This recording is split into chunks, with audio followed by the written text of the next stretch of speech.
Jimmy Taylor? Yes, ma'am. And Mr. Taylor, you were previously in court, entered pleas of true and a motion to revoke your unadjudicated probation. Counts 1, 2, 3, 4, 5, and 6. You pled true to all of those counts. You're on probation.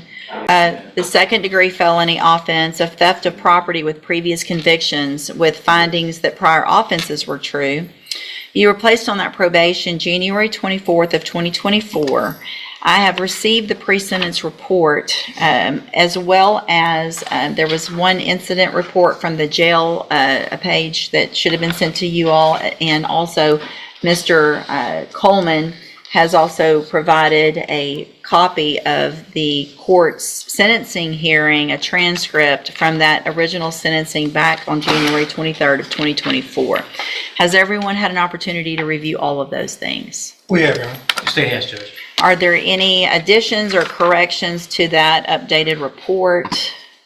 Not from the defense. Not from the state, Your Honor. There are a couple of things I'd like to speak to if and when the court would like to hear from you. Yes, of course. So let me just, there's no agreement in this, correct? This was just open to the court? That's correct, Your Honor. Yes, Your Honor. And, all right, Mr. Rojas, you may proceed. Thank you, Your Honor. We're going to be asking for the court to continue Mr. Taylor on probation. I know by looking at the PSI on paper, it doesn't look like there's a chance that Mr. Taylor should be given, especially given his criminal history. It looks like his criminal history is all in some way related to drug abuse. If you look at the allegations he pled true to, those are the non-compliance allegations. Have to do with drugs. And the reason for not complying with the JCBI program, he doesn't come from a wealthy background. He doesn't have a whole lot of affluent friends and family members that can help him out. He had a ride with his brother. His brother had an accident, and that option was not available to him anymore. He indicates to me that he does want help getting off of the drugs, and I'm sure that when Mr. Coleman has a chance to speak, he's going to point out the comments made by the court to this defendant about not wanting to hear about needing more help with drugs or any relapses. I really don't, because here's the thing, Mr. Johnson. I'm looking back at your original pre-sentence report that when I put you on probation, and I make notations on those reports and make highlights and those types of things.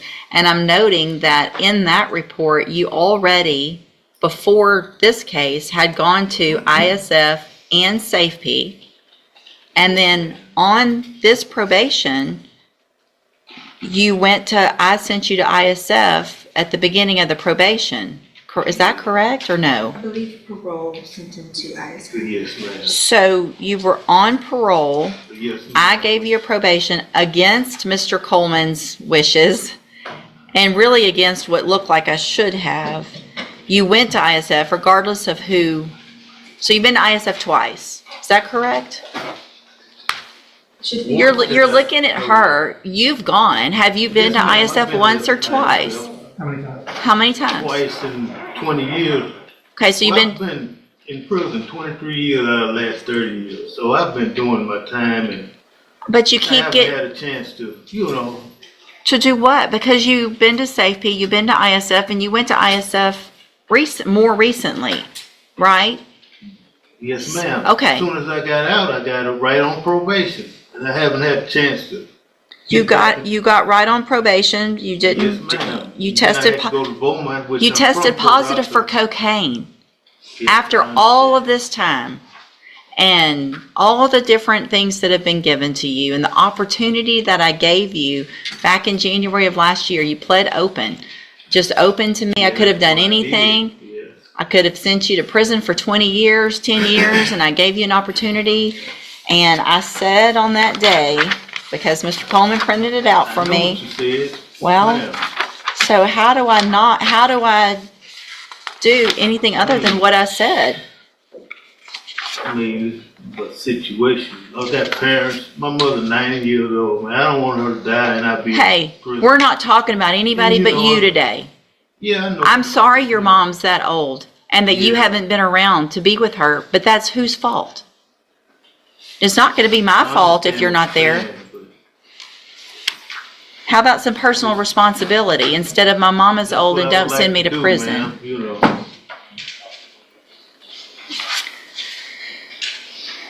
Judge, what I was saying about this. Go ahead. He was warned about not coming back, and the court didn't want to hear about a relapse, but I don't know that this is really a relapse. He never really got the help. On this most recent term of probation with the JCDI, and if transportation is going to be a problem, I know he's already been to Safe P, Judge, but it would be the relapse portion of Safe P would be appropriate, or a whole new term. Hold on. So if I'm reading this, I want to know when he went to ISF this last time. Parole sent him when, because the way I'm reading is you were released from ISF and started JCDI August 6th of 2024. So I put you on probation in January, and between January and August, you went to ISF last year. Is that correct or no? Parole sent him to ISF because of this new charge. Okay. So when was that? He was in custody in Jefferson County, Mhm. and then from custody. Went straight there. parole, So I placed you on probation. You never got out. You went and got help at ISF. Okay. All right. Anything else? And Judge, if the court, and it seems like the court is not leaning towards probation. No. No. I would point out, we understand the range of punishment is up to 20 years, but the bottom line of that range is 2 to 20. And I still haven't done anything yet. So your response and how you act right now is going to go into what I do. Now, I understand the legislation makes it possible to go all the way up to 20, but it also makes it possible to go down as low as 2. I think we have to look at each case for the facts, and the underlying offense was a theft at the Dollar General, I think, or Family Dollar, I think it was about $100 worth of merchandise. I would ask the court to consider something at the lower end of the range, maybe 2 to 5. Just because we can drop the hammer on them, that doesn't necessarily mean that we should. And that's what we're asking the court to do. Probation is not going to be an option. Thank you. Mr. Coleman? I'll keep it brief. The defendant has earned every bit of a 15-year sentence in prison. That's what I asked for originally. You placed him on deferred. That's what I'm asking for today. 3 things I'd like to quickly point out, Your Honor. Looking at the defendant's version in the updated PSI, he says that when he was placed on in the JCDI program, that he believes it was an attempt to set him up for failure, demonstrating a lack of acceptance of his own responsibility. The resources and time that have been dedicated to this defendant, limited resources, mind you, could have been redirected to someone who is more amenable to being rehabilitated. Lastly, you got his full criminal history there in the original PSI. And I provided you with the transcript from the sentencing just to remind the court. I know you see a lot of defendants, but just to remind the court that you essentially told him up front this was essentially a zero tolerance probation. And I do appreciate that because I do see a lot and I don't remember it all. But Mr. Taylor, do you have anything you want to say? yes, ma'am. Been through a lot of things in my life. People dying in my family and other things, drugs. But I think that I could do better if I had a chance, proper opportunity, ma'am. And I did a lot of time. I've done my time. You have. I don't think just putting me in prison I think I need a chance. I really do.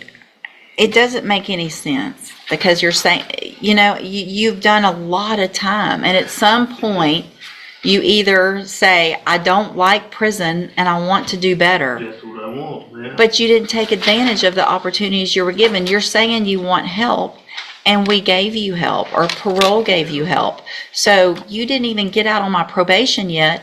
You had ISF, a reminder of the tools that you had a long time ago. You had those things, and you got out, and you didn't take advantage of the opportunity that I told you. You better take advantage of it because you're not going to get it again. You're saying the same things that you said. Please just give me another chance. I'm going to do better. Please send me to ISF or a Safe P. It's all the same thing that you're saying, and no one is setting anybody up for failure. Hang on. To the JCDI. I had back surgery.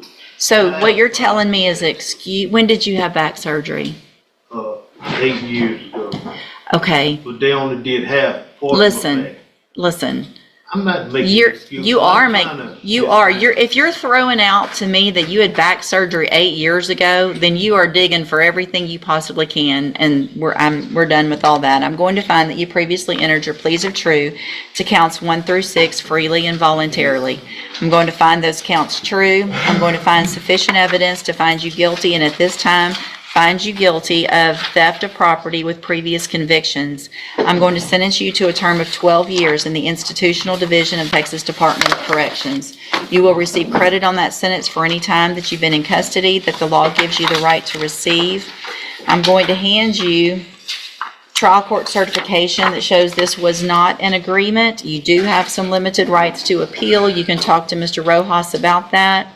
I'm also going to hand you a written admonishment regarding your ineligibility to possess a firearm or ammunition. Because of the judgment entered against you, you're ineligible under Texas law to possess a firearm or ammunition. Possession of a firearm or ammunition could lead to charges against you. Firearm is a legal term, and you should read the written admonishment I provide you to see what devices qualify as a firearm. If you have any questions about the laws that make you ineligible to possess a firearm or ammunition, or about how long that lasts, you can talk to Mr. Rojas. Y'all need to sign that, and he'll give you a copy of it. Yeah. Thank you. Thank you, ma'am, for being here.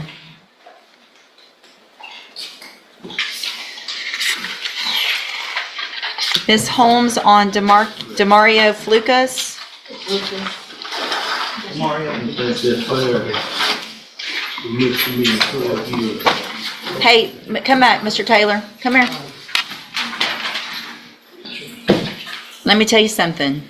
I still have jurisdiction over your case. So any disrespect that you show me right now, I can add years to that number. Is that what you would like to do? I do think it's fair. It doesn't matter that it's a misdemeanor. You keep doing it over and over. Go back with the bailiff. And you probably should keep your mouth shut this time.